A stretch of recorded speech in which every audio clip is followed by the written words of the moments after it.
Hi, and welcome to another episode of Hot Takes with me, the Silver Fox. Now, today we've done some pretty serious stuff. There's been some hard videos, hard subjects. But we have one here which will bring mirth, glee, happiness, joy, unending joy to everyone who is not a member of the SNP, ALBA, or the Greens. It's all to do with finances. It's all to do with how bad things are and how much worse everything is going to get because of one little problem that all these pro-independence parties have. And that, of course, is the perennial problem that all these parties have, which is a severe lack of money. Like, seriously, lack of money. Beyond whatever you think, it is way, way worse.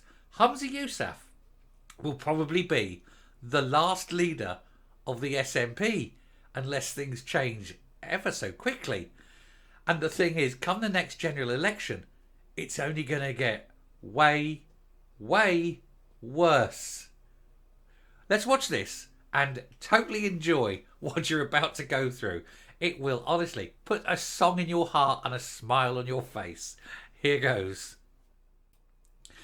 Now, I would ask at this point, if you have yet to subscribe to the channel, please do so. Every subscription we get pushes our message out further. And it is little joyous videos like this that really do make it worth the joining. So do please hit that subscribe button so you don't miss the joyous, great news of things like this. Cash-strapped SNP suffers blow as it records no donations at all in 3 months. And neither does any other Skexit party. Humza Yousaf is facing more issues as the First Minister as the Nationalist Party fails to woo businesses and donors with no substantial donations. The ALBA Party and the Scottish Greens also don't bring in any cash. None at all in 3 months. You've got your little bits of here, your pounds here, your couple of pounds there, got a couple of bits in a tin, your membership fees. That's hardly enough to run a party, especially one as small as the Greens, for example, and especially one as small as ALBA. However, it is the SNP. They have massive overheads. They have several offices. They have lots of research staff. They have salaries to pay. They have rates to pay. They have cars to put in. They've got phone bills. They've got support staff. They've got all the costs that they need to run these things. And they're not getting any substantial income. It's no wonder that they are £800,000 in the red, or at least were £800,000 in the red last time anyone looked. It's been a while.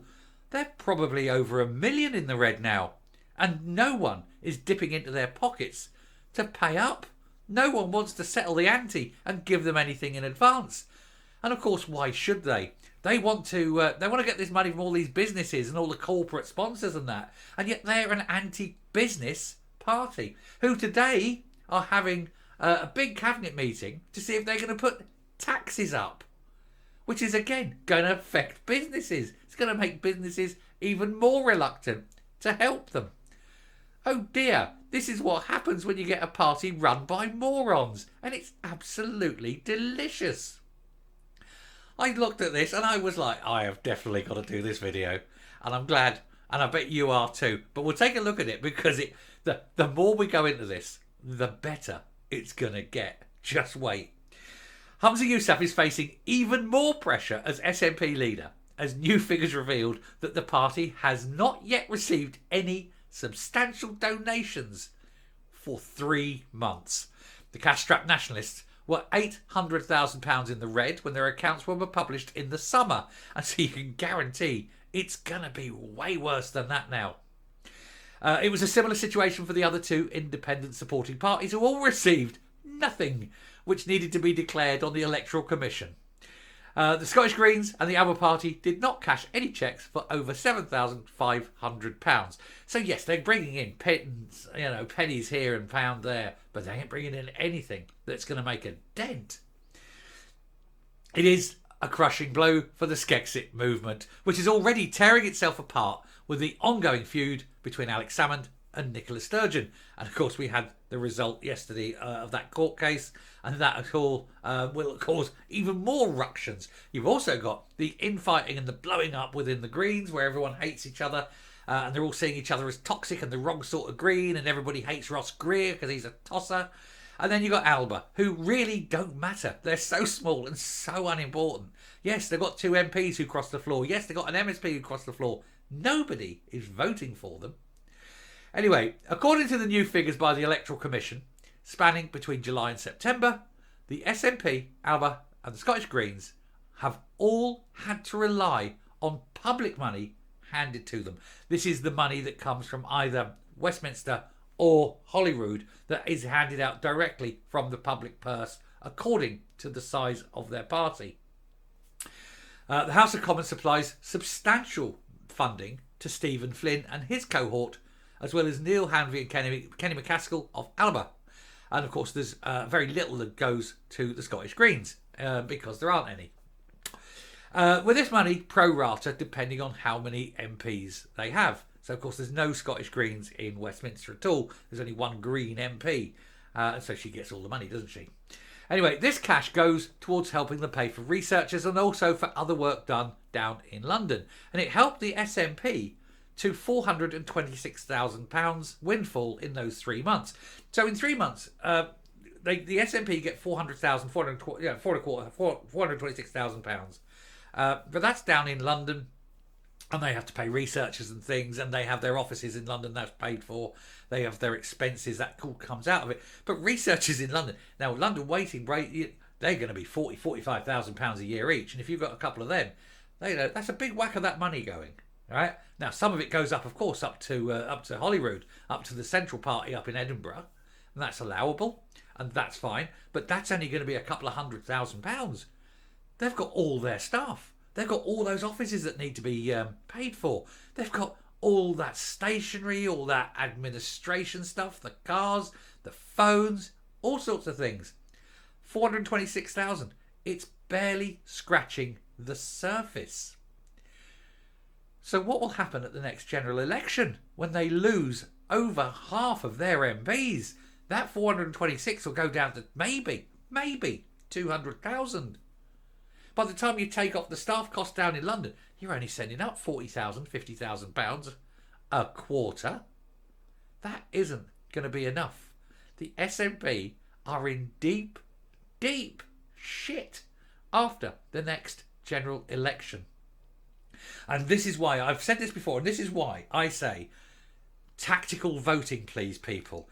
If you're in an area where it's very likely Labour, where you've currently got an SNP MP, and it's very likely that Labour will get in, or possible that Labour will get in because they're in the second position. Even if you're a Tory or a Lib Dem, it doesn't matter. You know you're not going to get your man in. Vote Labour. Don't vote because you want to put Labour in. Vote because you want to get the SNP out. And everyone does the same. And if it's a Tory second place seat, Labour, SNP, not SNP, Labour and Lib Dems, vote for the Tory. Again, you're not voting for the Tory, you're voting to get the SNP out. And the fewer SNP MPs there are at the next election, general election at Westminster, the less money they have. And the quicker they go under, the quicker they go into administration. And that will be the final end of the SNP. And it will be truly magnificent to behold. It would be world-changing as far as Scotland's concerned when you see the final end of the SNP. So do remember, tactical voting. Anyway, just round this off. The Scottish corporate body also supplies funding to help political parties, and this is the Scottish Parliament corporate body, my apologies, also supplies funding to help political parties, and this is where the Scottish Greens earned their money, netting £8,000. But this is pennies. Deep breath here, boys. This is pennies to compare how much was received by the big hitters, such as the Conservatives and Labour. Are you ready? The Conservatives raked in £15 million. That's just in that quarter. July, August, September. They raked in 15 million, with Sir Keir Starmer's bringing in 3 million. The huge cash boost for Rishi Sunak came thanks to a bequest from former Sainsbury's boss, Lord John Sainsbury. Yousaf will be worried about the lack of big donations received by the SNP, as he has put the effort into renewing the party's relationship with businesses after it became strained under Sturgeon. But now they're sitting and looking to put up taxes again. That isn't going to help businesses. The businesses are going, no, no, no. And also, you've got 3 police investigations going on. You've got the courts being dragged in on everything. They're now seen as a party that are going to get decimated at the next general election, and then probably after that at the next Scottish election. Why would people put money into a party that they know is going to lose? It's money for nothing, isn't it? And that is why they're not getting the money. If you're a business, why would you don't back the loser? You back who you think is going to win, because you need them on side when you go and knocking on the door. Poor old SNP. They're done, aren't they? They're done. Now, it's a little, just to finish this off, it spent a huge amount of money, this is the SNP, on attempting to regain the Rutherglen and Hamilton West seat, racking up a bill of nigh on £100,000. And if they are going to spend that kind of money at the next general election, trying to save every seat, they're finished. So come on, guys. Tactical voting. Get them out, destroy them, and watch them go bankrupt. You can do it. I have faith. I'm coming up. That is how fragile they are. They are facing an existential crisis. One big bill and they cease to exist. One loss of earnings and they're gone.